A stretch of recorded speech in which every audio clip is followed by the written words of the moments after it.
বিসমিল্লাহির রহমানির রহিম। আসসালামু আলাইকুম রহমতুল্লাহি ওয়া বারাকাতুহু।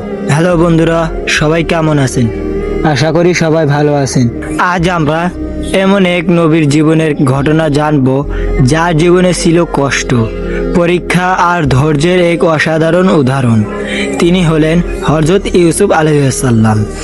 এই ঘটনা শুধু একটি গল্প নয়, বরং এতে আছে শিক্ষা, ধৈর্য এবং বিশ্বাস, আল্লাহর উপর ভরসা, এক অনন্য দৃষ্টান্ত। হযরত ইউসুফ আলাইহিস সালাম ছিলেন হযরত ইয়াকুব আলাইহিস সালামের প্রিয় সন্তান। ছোটবেলা থেকেই তিনি ছিলেন খুবই সুন্দর ও নেককার। একদিন তিনি একটি স্বপ্ন দেখলেন। সূর্য, চাঁদ এবং 11টি তারা তাকে সিজদা করছে। তিনি এই স্বপ্ন তার পিতার কাছে বললেন। হযরত ইয়াকুব আলাইহিস সালাম বুঝতে পারলেন তার সন্তান ভবিষ্যতে বড় মর্যাদাবান নবী হবেন। তিনি ইউসুফকে বললেন, এই স্বপ্ন তোমার ভাইদের কাছে বলো না, তারা হিংসা করতে পারে। কিন্তু নিয়তির পরিকল্পনা তখন শুরু হয়ে গেছে। ইউসুফ আলাইহিস সালাম এর 11 জন ভাই ছিলেন। ইউসুফ আলাইহিস সালামের 11 জন ভাই ছিলেন। তারা বাবার ভালোবাসা ইউসুফের প্রতি বেশি দেখে হিংসা করতে লাগলো। তারা একদিন পরিকল্পনা করলো ইউসুফকে দূরে কোথাও নিয়ে গিয়ে ফেলে দেবে, তাহলে বাবা শুধু আমাদের ভালোবাসবে। তারা বাবার কাছে এসে বলল, আমরা ইউসুফকে নিয়ে খেলতে নিয়ে যাব। অনেক কষ্টে হযরত ইয়াকুব আলাইহিস সালাম রাজি হলেন। তারা ইউসুফ আলাইহিস সালামকে নিয়ে গেল দূরের জঙ্গলে। সেখানে একটি পুরনো কুয়া ছিল। তারা নিষ্ঠুরভাবে ছোট ভাই ইউসুফকে সেই কুয়ার মধ্যে ফেলে দিল। ইউসুফ আলাইহিস সালাম কাঁদছিলেন, কিন্তু আল্লাহর উপর ভরসা ছিল তার হৃদয়ে। আল্লাহ তখন তাকে ওহী দিলেন, তুমি ভয় পেও না, একদিন তুমি তাদের এই কাজের কথা বলবে আর তুমি উচ্চ মর্যাদায় থাকবে। ভাইরা তার জামায় রক্ত মাখিয়ে বাবার কাছে গেল এবং বলল, ইউসুফকে নেকড়ে খেয়ে ফেলেছে। হযরত ইয়াকুব আলাইহিস সালাম বুঝলেন কিছু একটা গোপন আছে, কিন্তু তিনি ধৈর্য ধরলেন এবং বললেন, আমি ধৈর্য ধরব আর আল্লাহর উপর ভরসা রাখব। কিছু ব্যবসায়ী কুয়া থেকে ইউসুফ আলাইহিস সালামকে খুঁজে পেল এবং তাকে মিশরে নিয়ে গিয়ে দাস হিসাবে বিক্রি করে দিল। একজন বড় মন্ত্রী তাকে কিনে নিলেন এবং নিজের ঘরে রাখলেন। এখানেও ইউসুফ আলাইহিস সালাম ধৈর্য হারালেন না। তিনি সত্যবাদী, সুন্দর চরিত্রের মানুষ হিসেবে পরিচিত হলেন।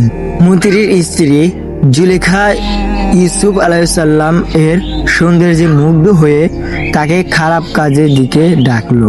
কিন্তু ইউসুফ আলাইহিস সালাম বললেন, আমি আল্লাহকে ভয় করি। তিনি ঘর থেকে পালানোর চেষ্টা করলেন। দরজার কাছে ধস্তাধস্তি সময় দরজা খুলে গেল আর মন্ত্রী এসে গেল। জুলেখা মিথ্যা অভিযোগ দিল যে ইউসুফ আলাইহিস সালাম তাকে খারাপ কিছু করতে চেয়েছে। ফলে ইউসুফ আলাইহিস সালামকে জেলে পাঠানো হলো। জেলে ইউসুফ আলাইহিস সালাম আবারও ধৈর্য ধরলেন। তিনি বন্দীদের আল্লাহর কথা শেখাতেন এবং সত্যের পথে ডাকতেন। জেলে থাকা অবস্থায় তিনি স্বপ্নের ব্যাখ্যা দেওয়ার ক্ষমতা পেলেন। 2 জন কয়েদির স্বপ্নের সঠিক ব্যাখ্যা দিলেন, যা পরে সত্যি হলো। একদিন মিশরের রাজা একটি ভয়ঙ্কর স্বপ্ন দেখলেন। 7টি মোটা গরু 7টি শুকনো গরুকে খেয়ে ফেলেছে। কেউ এই স্বপ্নের ব্যাখ্যা দিতে পারছিল না। তখন এক কয়েদি ইউসুফ আলাইহিস সালাম এর কথা মনে করলো। ইউসুফ আলাইহিস সালাম জেলখানা থেকে ডেকে আনা হলো। তিনি বললেন, 7 বছর ভালো ফসল হবে, তারপর 7 বছর কঠিন দুর্ভিক্ষ আসবে। তিনি পরামর্শ দিলেন আগেই খাদ্য সংরক্ষণ করতে। রাজা তার জ্ঞান ও সত্যবাদিতায় মুগ্ধ হয়ে তাকে মিশরের বড় দায়িত্ব দিলেন। হঠাৎ করেই ইউসুফ আলাইহিস সালাম হয়ে গেলেন মিশরের একজন বড় দায়িত্বশীল ব্যক্তি, যিনি এক সময় কুয়ায় ফেলা হয়েছিলেন। আজ তিনি রাজ্যের গুরুত্বপূর্ণ মানুষ। খাদ্যের খোঁজে তার ভাইরা মিশরে এলো। তারা ইউসুফ আলাইহিস সালামকে চিনতে পারেনি, কিন্তু তিনি তাদের চিনে ফেললেন। শেষে তিনি ধীরে ধীরে নিজ পরিচয় প্রকাশ করলেন। ভাইরা লজ্জায় মাথা নিচু করলো, কিন্তু ইউসুফ আলাইহিসসালাম বললেন, আজ তোমাদের কোনো অভিযোগ নেই, আল্লাহ তোমাদের ক্ষমা করুন। শেষে তার বাবা হযরত ইয়াকুব আলাইহিসসালাম এর সাথে পূর্ণ মিলন হলো।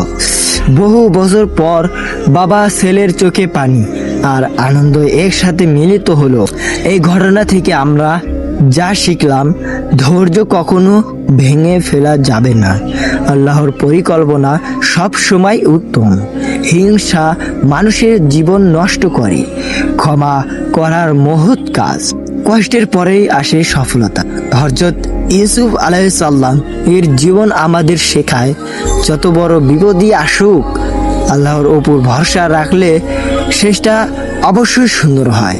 তো এই ছিল হযরত ইউসুফ আলাইহিসসালামের জীবন নিয়ে কাহিনী। তো যদি ভিডিওটা ভালো লেগে থাকে, ছোট ভাই হিসাবে অবশ্যই চ্যানেলটি সাবস্ক্রাইব করবেন এবং পাশে থাকা বেলটি অন করে দেবেন, যেন নতুন নতুন ইসলামিক ঘটনা, ইসলামিক আলোচনা, ইসলামিক কাহিনী আপনার কাছে আগে পৌঁছায়। ততক্ষণ সবাই ভালো থাকবেন, সুস্থ থাকবেন।